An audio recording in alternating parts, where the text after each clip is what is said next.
Deus te abençoe. Eu quero convidar o pregador dessa noite, deveria ser o pregador da manhã. Tivemos um tempo preciosíssimo nessa manhã. Pode vir, Josival.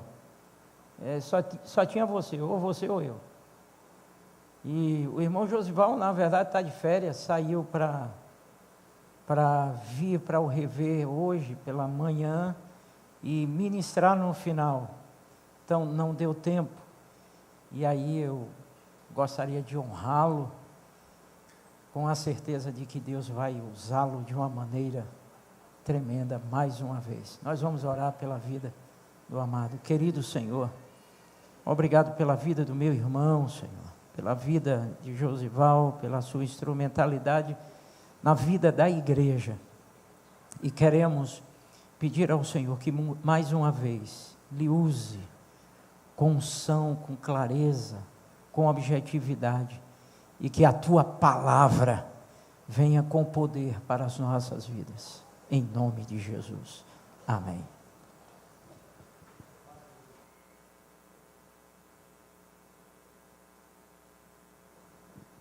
A paz, igreja. Na verdade, eu acredito que o atraso na manhã foi uma estratégia de Deus, porque o pastor Aziel começou orando, dizendo, essa é uma noite de cura, de libertação e de restauração. E pela manhã nós estávamos nesse ambiente. Depois o irmão aqui do louvor começou a dizer, cadeias estão quebrando, e nós estávamos na manhã nesse ambiente. Podemos ser abençoados pelo testemunho dos irmãos. Eu gostaria de pedir que projetasse aí o pessoal da mídia o tema da formatura.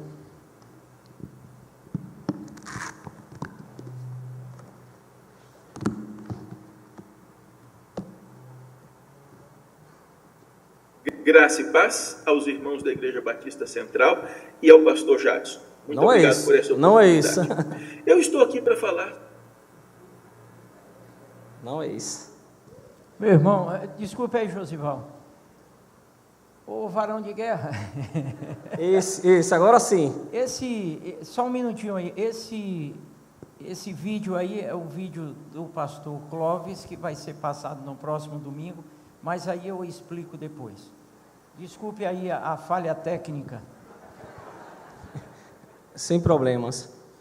Então, pela manhã, nós fomos muito abençoados pelo testemunho de irmãos que tiveram as suas vidas transformadas pelo poder da palavra, pelo poder do evangelho, através da ferramenta que é o curso Rever.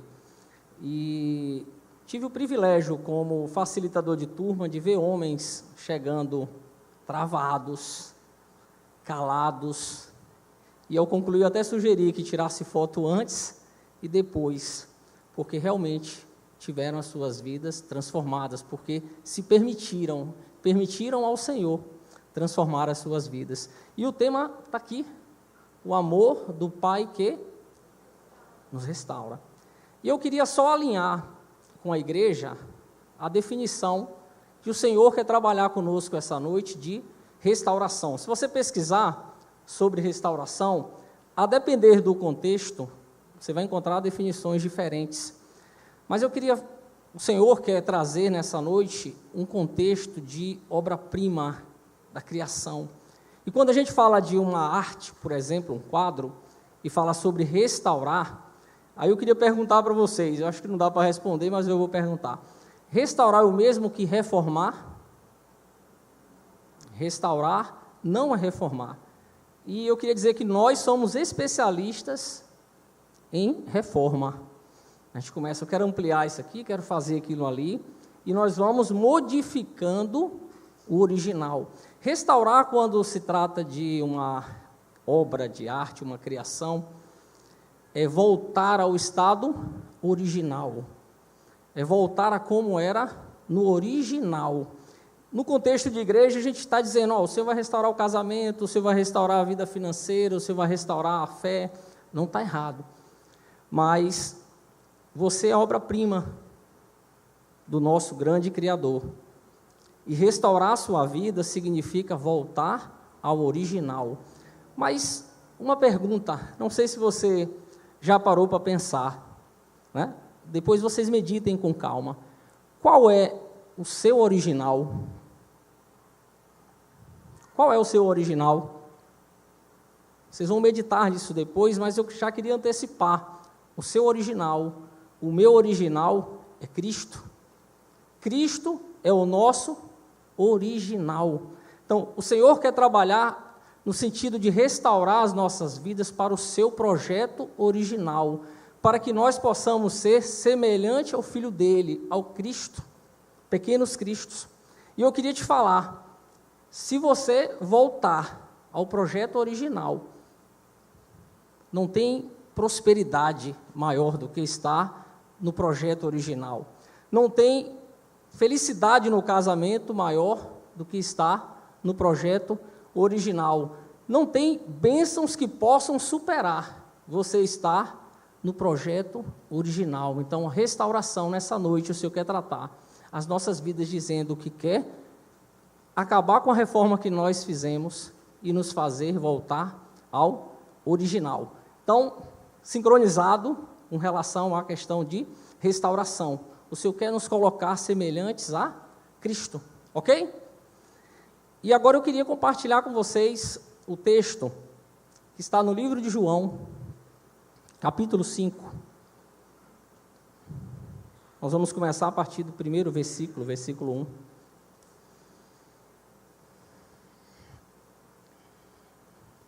Ok? Evangelho de João, capítulo 5, versículo 1.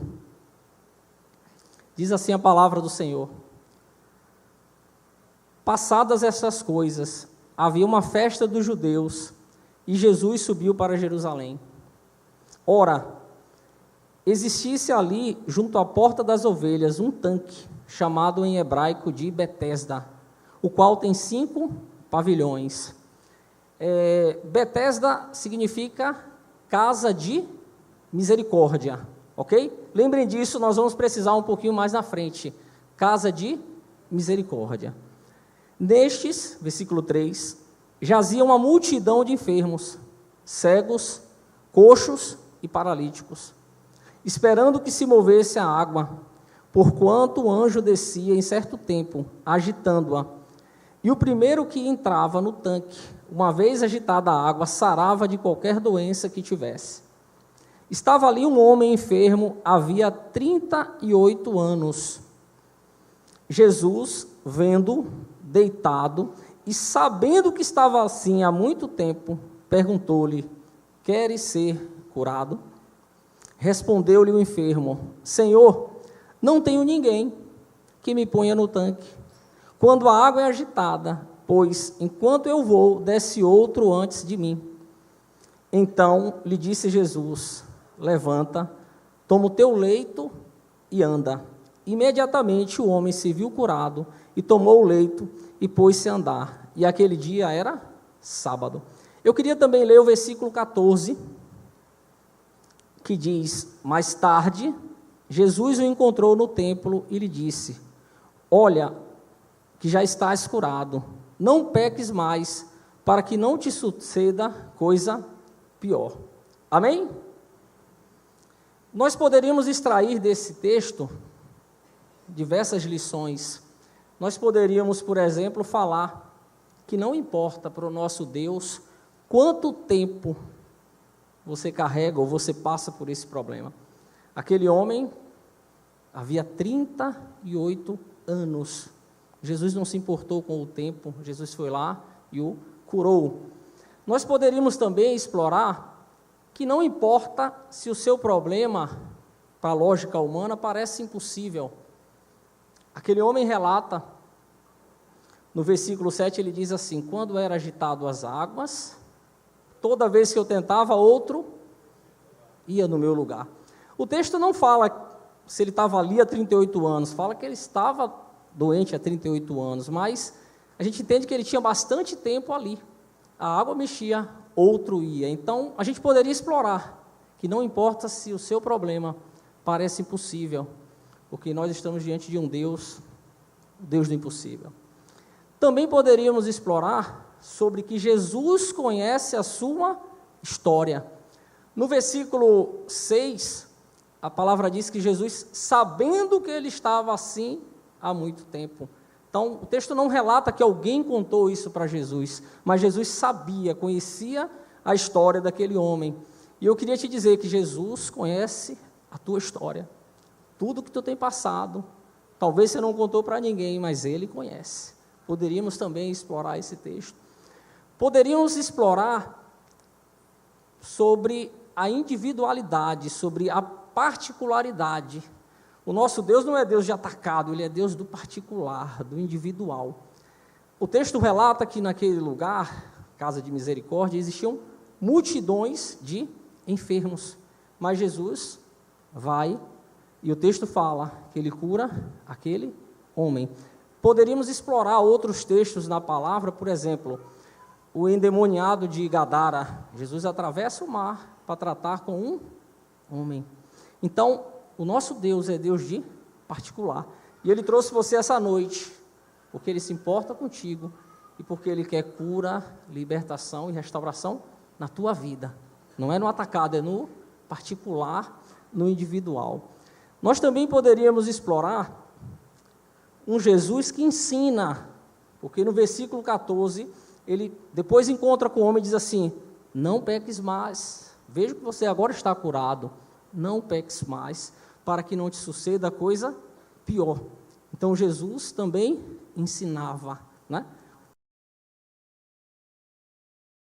Que ele estava, depois de recomposto, aos pés de Jesus. Eu penso que ali Jesus o ensinava.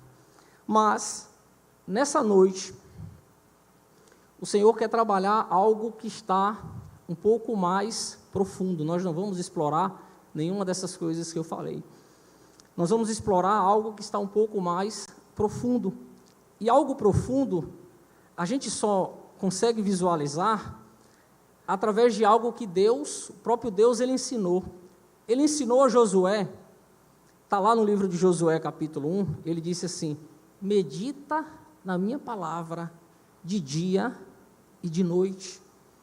Então vão existir revelações que o Senhor só vai trazer através da meditação. Meditação é mergulhar, meditação é investir tempo. Meditação é pesquisar, é debruçar, é imaginar, é se colocar naquela cena. Então, uma simples leitura não vai trazer algumas revelações. E hoje nós vamos tratar de algo que precisa de meditação. E, para facilitar, eu gostaria de dividir aqui em duas etapas. Nós vamos nos concentrar na pergunta de Jesus, primeiro ponto, e depois nós vamos nos concentrar na resposta daquele homem. Se vocês pararem para meditar, vocês vão encontrar muitos detalhes na pergunta de Jesus e na resposta daquele homem. Mas antes, eu queria perguntar para vocês, vamos lá, alguém vai ter que responder alto aí. Qual era, vamos ver se vocês estavam atentos na leitura, qual era a principal, porque talvez, eu acredito que tinha mais, enfermidade daquele homem? Quem consegue dizer? Oi? Paralisia? Ok, vou deixar registrado. Então lembrem, vocês me disseram que a principal enfermidade daquele homem era paralisia. Ok, vamos lá.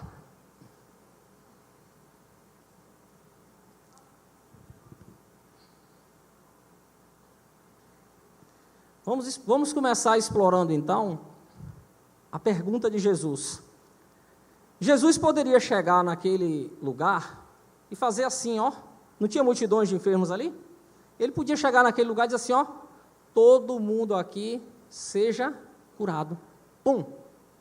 E cego ia enxergar, coxo ia se endireitar, e o paralítico, todos iriam andar. Jesus tinha poder e autoridade para isso. Ou então, Jesus poderia chegar para aquele homem diretamente, dizer assim, eu conheço a tua história, sei o que tu tem passado, pega a tua cama, levanta e anda. Acabou. Mas Jesus faz uma pergunta que parece ter uma resposta muito óbvia. Uma pessoa doente há 38 anos que estava ali esperando cura, será que ela não queria ser curado? Então, o que há por trás dessa pergunta de Jesus? Eu queria compartilhar com vocês um texto que está, o pessoal da mídia, se quiser projetar, 1 Samuel 16, está na parte B do versículo, mas vamos ler o versículo todo. 1 Samuel 16, diz assim o texto, está projetando ali. Observem, prestem atenção, é necessário meditar, então meditar, prestar bastante atenção. Então disse o Senhor a Samuel, esse texto que nós vamos ler agora, as circunstâncias desse texto, ele acontece quando Deus pede para o profeta Samuel ungir o rei de Israel, o novo rei de Israel, que era Davi. Mas Samuel chega lá e vê o irmão de Davi, forte, alto, e se impressiona. Olha o que Deus disse. Então disse o Senhor a Samuel, até quando terás... Não, peraí. Volta aí, irmão. 1 Samuel 16, 7. Esse aí é 16, 1, isso. Porém, o Senhor disse a Samuel, não atentes para a sua aparência, nem para a grandeza da sua estatura, porque o tenho rejeitado. Agora vamos lá, ó. Porque o Senhor não vê como vê o homem, pois o homem vê o que está diante dos olhos, porém o Senhor olha para o coração. Então o Senhor, ele não vê como vê o homem. Quando Jesus olhou para aquele paralítico, ele não viu o que nós, seres humanos, está vendo somente a paralisia. Ele olhou para aquele homem, ele já conhecia a história daquele homem, e ele viu o que de fato era a enfermidade daquele homem. Ele viu o que de fato causava dor àquele homem. Ele viu o que de fato incomodava aquele homem. Então Jesus não viu como o homem, ele viu por dentro, ele viu o coração. E eu penso que Jesus olhou aquela paralisia como um sintoma. E queria dizer para vocês, muitas pessoas ainda não receberam a cura, porque estão buscando cura para sintoma. Como é que é isso? Por exemplo, eu vou ao médico e digo, doutor, eu estou com uma febre muito forte. Eu não sou da área médica, talvez tenha uma exceção, mas o médico não vai dizer assim, nós temos um tratamento para a febre, tome aqui esse... Não, o médico vai começar a questionar, vai passar um exame, porque aquela febre é um sintoma. Aí passa o exame, ou através do questionamento, ele descobre que é uma infecção, passa o antibiótico adequado, a infecção, as bactérias morrem, e aquela febre cessa. Você vai ao médico, eu estou com uma dor de cabeça muito forte. O médico não vai, então tome aqui o remédio para dor de cabeça e vai embora. Não, vamos investigar. Começa a questionar, começa a permitir que o paciente vá falando detalhes. E aí, de repente, o paciente ele pergunta, quantos anos você tem? Já tem mais de 40 anos. Aí eu trabalho 10 horas de frente à tela de computador. Aí fez o exame, botou o óculos, parou a dor, parou o cansaço quando chegava em casa, porque foi tratado na causa e não no sintoma. Então, muitos ainda não receberam a cura, porque estão buscando cura para sintoma. Buscar cura na causa, nem todo mundo quer. Né? Nós iniciamos o curso Rever, algumas pessoas desistem, outras não começam, porque mexer na causa, às vezes incomoda, às vezes causa dor, e nem todo mundo quer passar por dor, mas é uma dor. Imagine com uma ferida na pele, você chega lá no médico sujo, o médico vai passar um remedinho, ele vai limpar provoca o quê? Dor, mas se ele não limpar, o remédio não tem efeito. Depois que ele limpa, aplica o remédio, nós vamos poder ver o efeito. Aí eu pergunto para vocês, então vamos lá, vamos meditar. Por que então a pergunta de Jesus? Por que Jesus faz aquela pergunta? Nós entendemos que ele não vê como vê o homem. Jesus sabia a causa. E ele deu, através da pergunta, a oportunidade daquele homem fazer o que diz a palavra. Vamos projetar aí, por favor, o pessoal da mídia. Provérbios 28, 13. Olha o que está escrito: o que encobre as suas transgressões nunca prosperará, mas o que as confessa e deixa alcançará misericórdia. Vamos lembrar como é que era o significado lá de Betesda, era o quê? Casa de misericórdia. Aquele que confessa o seu pecado e deixa, alcança misericórdia. E aquele homem estava atrás de cura, não foi isso? Vamos ver o próximo versículo aí, por favor. Tiago, capítulo 5, versículo 16. Pode projetar. Olha o que diz o texto: confessai as vossas culpas, ou em algumas traduções, os vossos pecados, uns aos outros, orai um pelos outros, para que sarareis, ou para que sejas curado. E diz que a oração de um justo pode muito em seus efeitos. Então Jesus, ele dá a oportunidade daquele homem falar, confessar, dizer aonde estava a sua dor. Esses dois textos, eles trazem a perspectiva de confessar de pecado. E de fato, lá no versículo 14, Jesus disse para ele, né? Não peques mais, para que não te aconteça coisa pior. Mas existe um texto do salmista Davi, eu queria que projetasse também, Salmo 62, versículo 8. Esse texto traz uma outra perspectiva, ele diz assim: confiai nele, ó povo, em todos os tempos, derramai perante ele o vosso coração, Deus é o nosso refúgio. Então a palavra nos ensina que devemos derramar o nosso coração diante dele. E Jesus, através daquela simples pergunta, dá a oportunidade daquele homem confessar, dá a oportunidade daquele homem derramar o coração e dizer o que realmente eram as causas, o que realmente lhe causava dor. Vocês vão entender isso daqui a pouquinho, quando a gente for analisar a resposta daquele homem. Amém?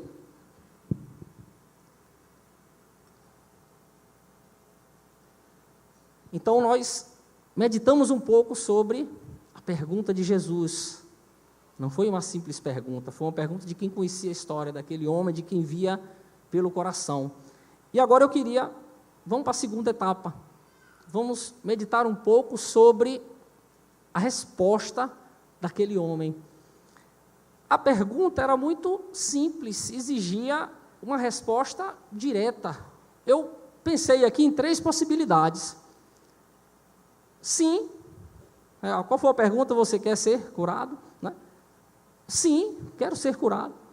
Ou então aquele homem poderia ter dito assim: você vai ficar comigo até quando mover as águas e vai me jogar lá no poço? Se for, eu quero. Ou aquele homem poderia dizer: não, eu não estou aqui para ser curado. É uma hipótese. Como assim? Ele sabia que era impossível para ele ser curado, a esperança dele estava no mover das águas. De repente aquele homem estava ali porque não tinha outra opção, não tinha outro lugar, porque incomodava. E naquele lugar ele se sentia próximo de pessoas que estavam na mesma situação que ele, porque pessoas assim são invisíveis. Quantas pessoas nós passamos pela rua, não vemos, mas estão ali, pedindo esmola, doentes, enfermas, precisando de uma palavra, e a gente passa, são pessoas invisíveis. Então, talvez no sentido de não querer ser invisível, aquele homem poderia responder: não, eu não quero ser curado, eu estou aqui porque não tenho outro lugar. Mas a resposta daquele homem, ela, inclusive, parece não ter sentido com relação à pergunta. Daqui a pouquinho a gente vai ler o texto. A resposta daquele homem não casa com a pergunta feita por Jesus, aparentemente, mas nós vamos entender que tem todo sentido, sim. Agora, para nos ajudar a entender melhor a resposta do homem, eu queria ler 5 versículos da história de um outro paralítico. Eu queria que vocês abrissem comigo, esse ele não vai projetar, Marcos, capítulo 2, nós vamos ler do versículo 1 ao 5.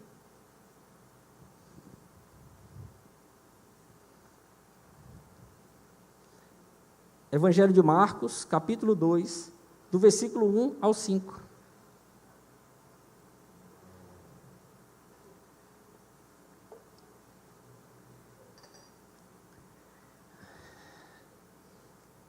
Aqui fala sobre a cura de um paralítico. Dias depois, entrou Jesus de novo em Cafarnaum. E logo ocorreu que estava em casa. Muitos afluíram para ali, tantos que nem mesmo junto à porta eles achavam lugar e anunciavam-lhes a palavra.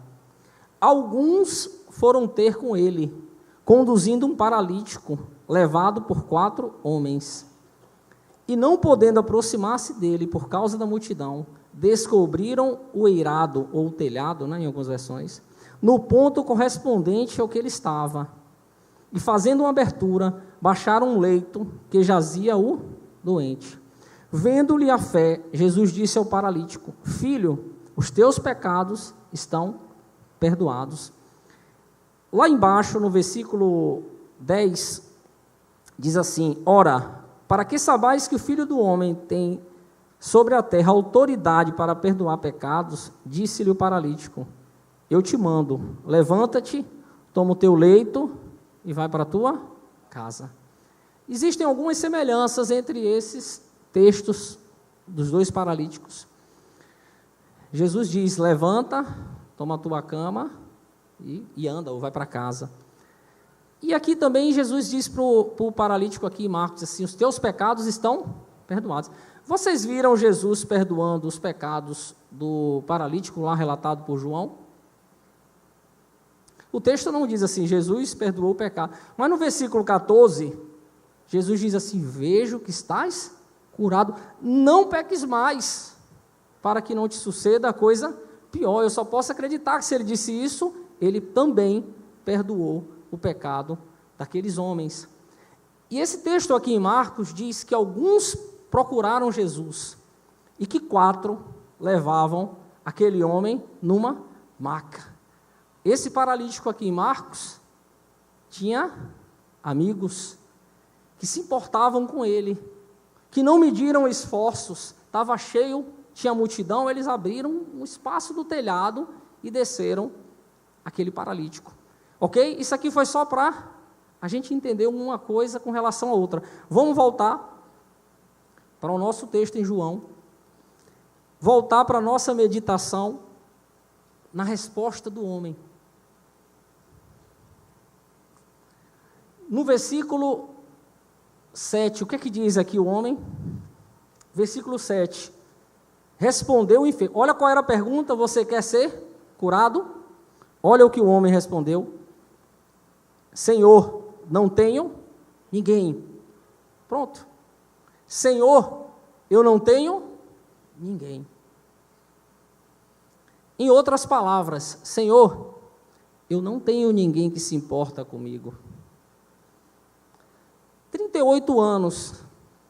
O texto não diz se ele era paralítico de nascença, então, não sei se ele teve um acidente e ficou assim, mas será que aquele homem não tinha pai, mãe, irmãos, vizinhos, amigos? Ele diz assim: Senhor, eu não tenho ninguém.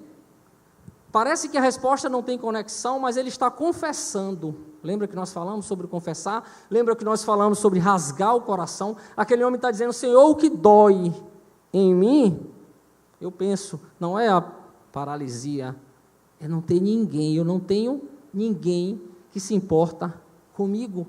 Ninguém fica comigo. Se ele tivesse aqueles amigos do paralítico em Marcos, eles iam revezar, iam fazer vigília, né?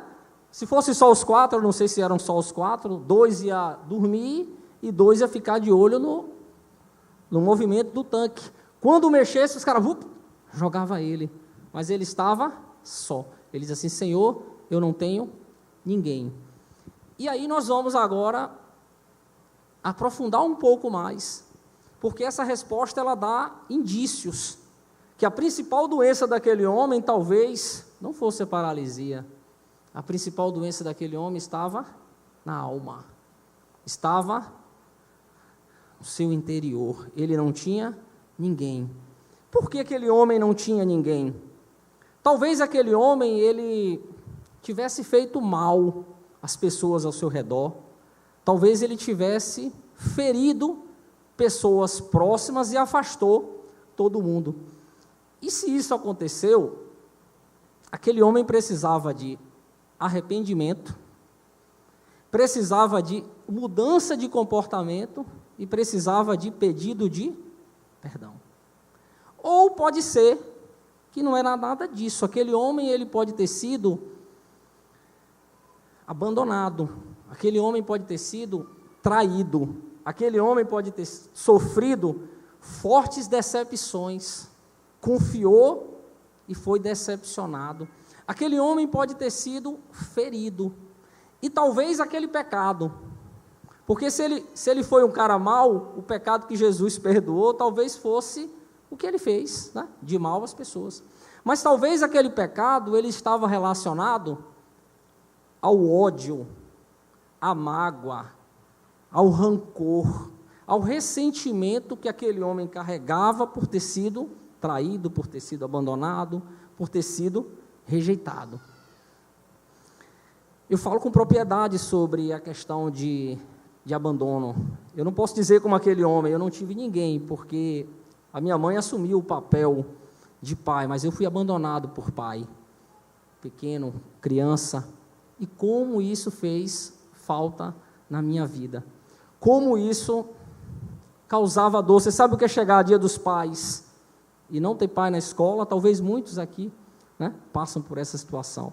Você sabe o que é chegar todo mundo ganhando brinquedo, presente, bicicleta, e você nada? Eu falo com propriedade. Eu fui abandonado. Tive minha mãe, graças a Deus, que assumiu o papel, e o Senhor, que foi cuidando de nós. E aí eu queria dizer para vocês, muitas pessoas hoje aqui estão caminhando, ó, as pernas estão boas, mas muita gente paralisada, porque na sua infância, porque na sua adolescência, sofreu com abusos. Muitas pessoas foram abusadas na infância, e hoje cresceram, se tornaram adultos, responsáveis por si mesmos, mas estão paralisados. Eu falo abuso sexual, abuso psicológico. Isso tem travado muitas pessoas paralíticas, porque foram abusadas, porque sofreram na infância. Muitas pessoas paralisadas porque foram abandonadas. A mãe deu para alguém criar, o pai foi embora. E aí você cresce um adulto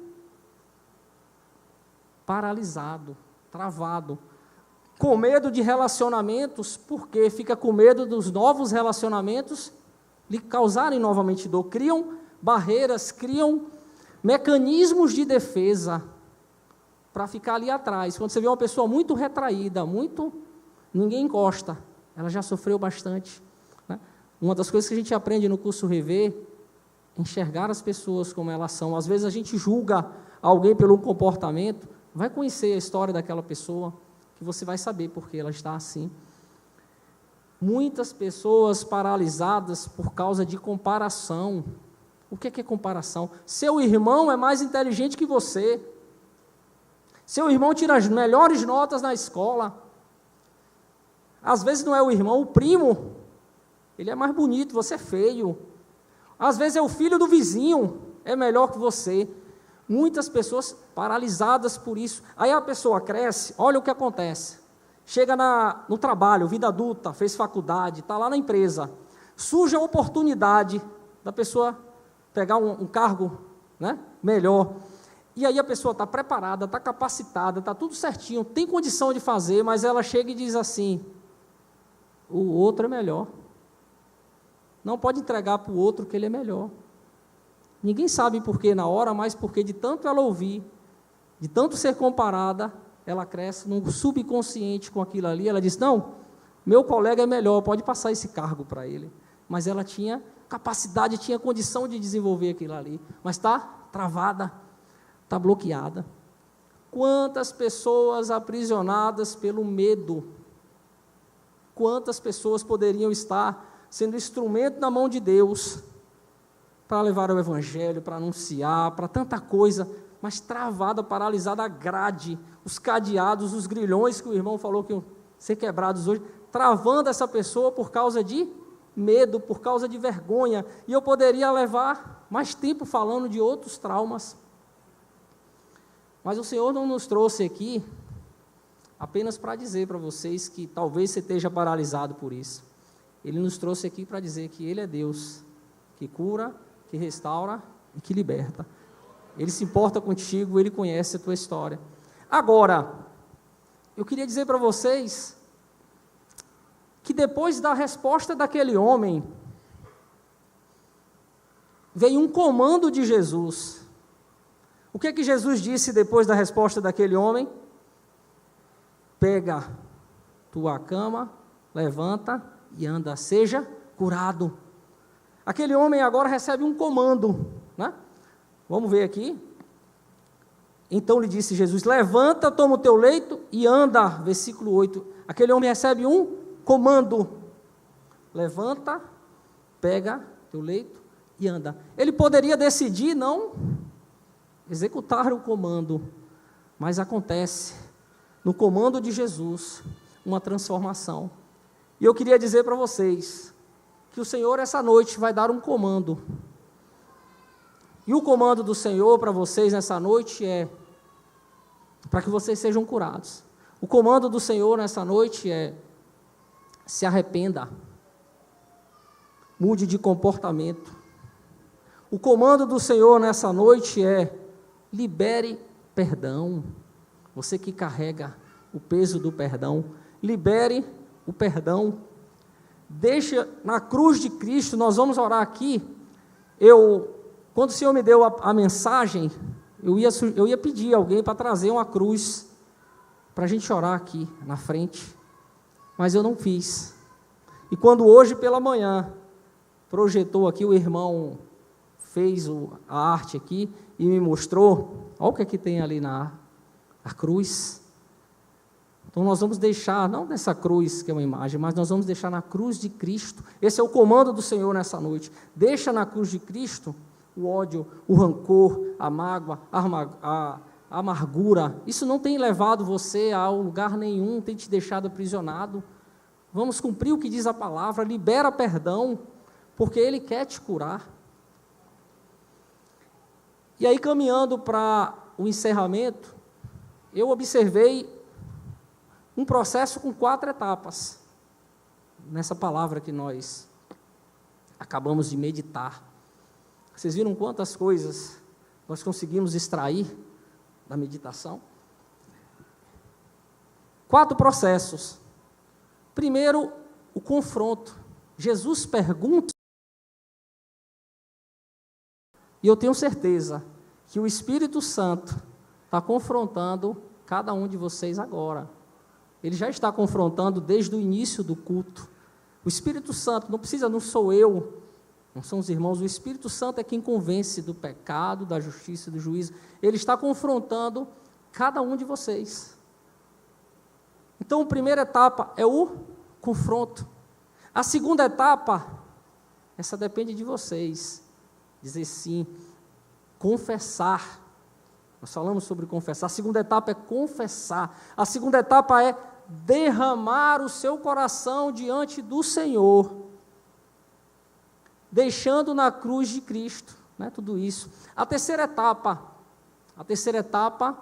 é obedecer o comando, é se comprometer a pedir perdão, é se comprometer à mudança de vida, é se comprometer a liberar o perdão, é dizer: Senhor, eu deixo na cruz de Cristo essa dor, esse ódio, esse ressentimento, essa mágoa. Eu não sei como vai acontecer, e eu queria dizer para vocês, restauração, por nossa causa, talvez a gente não suportaria.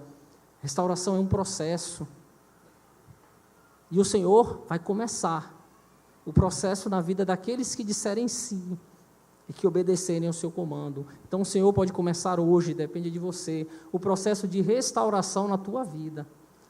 Lembra de que nós falamos sobre restauração, restauração é fazer você voltar ao projeto original, ao que Deus projetou. Deus tem projeto para a tua vida, e nós somos construindo, nós somos reformando do nosso jeito, com o nosso braço, com a nossa força, aí não vai.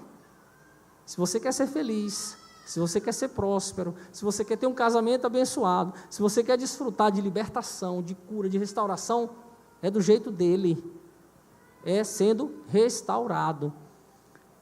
Então, só relembrando, o primeiro processo é o confronto, o segundo processo é o confessar, o terceiro processo é o milagre. Aí o milagre acontece. Como eu falei, muitos de vocês vão passar por um processo, mas vai começar, Deus vai começar, Deus vai fazer. Quando você parar para observar, uau, aquilo não dói mais. Eu tenho uma cicatriz aqui, foi queda de moto, não dá para vocês verem aí, mas está aqui, ó, não dói mais, ela está aqui, eu vejo, eu sei. A cicatriz da minha alma, eu lembro que o meu pai, ele me abandonou.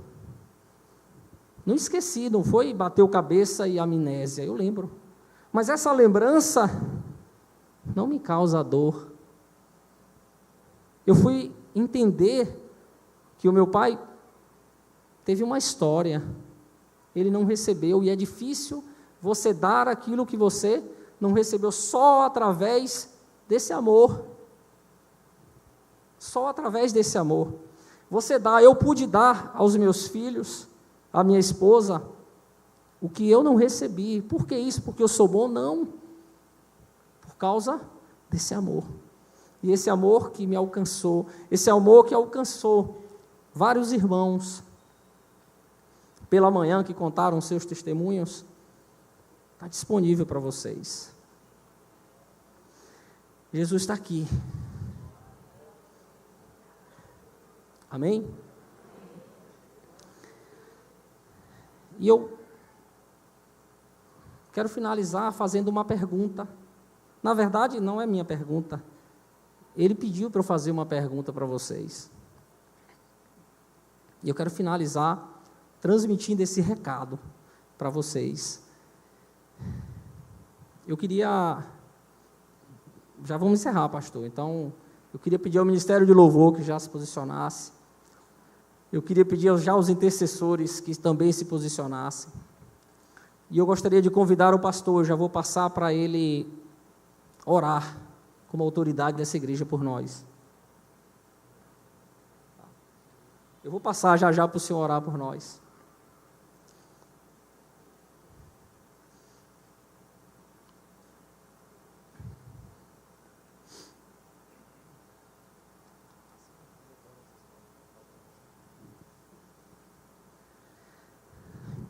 Eu queria que vocês ficassem de pé.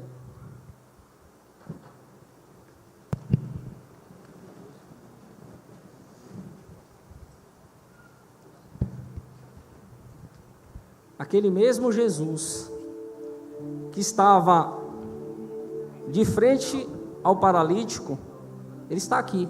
Quem crê? Ele está de frente para você.